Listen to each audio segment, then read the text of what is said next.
สบายดีทุกท่านที่กดไลค์และติดตามแฟนเพจปานทิพย์วันนี้เฮามีคอมพิวเตอร์สเปคแห้งๆมานำเสนอหลายหน่วยเด้อเจ้าเป็นเกมมิ่งเจ้าตัวนี้นี่เป็น Lenovo Core i7 Gen 7 RAM 8 GB RAM 4 GB ฮาร์ดดิสก์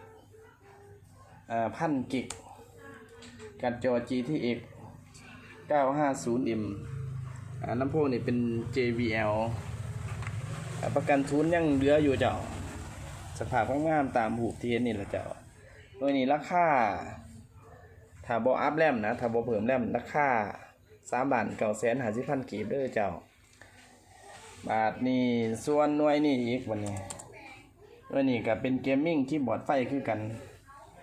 เป็น ASUS ROG RAM 8 GB ฮาร์ดดิสก์1,000 GB การ์ดจอ GTX 950M 4 GB การ์ดจอ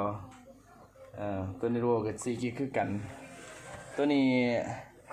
สภาพทั้งหลังกะแบบนี้ได้เจ้าร่วมแต่ที่ว่างามที่ว่างามดีราคาตัวนี้นี่4,950,000 กีบแล้วเจ้า4,950,000 กีบนี่กระเป๋าเมียงไห้ส่วนคีย์บอร์ดสีม่วงตัวนี้นี่เป็น HP PowerRun RAM 8 GB ฮาร์ดดิสก์ Core i7 RAM 8 GB ฮาร์ดดิสก์ 1,000 GB แต่ว่า Core i7 Gen 8 Gen 8ตัวนี้สภาพรวมๆเนี่ยก็ยังงามๆเลยเจ้าเลยหน่วยนี่เอาขายราคา5,750,000 กีบเลยเจ้า5,750,000 กีบส่วนหน่วยสุดท้ายเนี่ยเพิ่นจองไว้แล้วแต่ว่าก็มาถ่ายนำซื่อๆหน่วยนี้เป็นMacBook Air 2015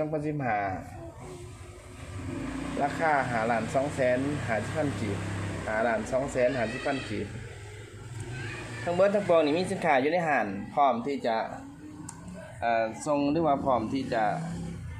ให้ลูกค้าเป็นเจ้าของได้ถ้าผู้ใดสนใจก็สอบถามเข้ามาได้ที่หมายเลขโทรศัพท์99294923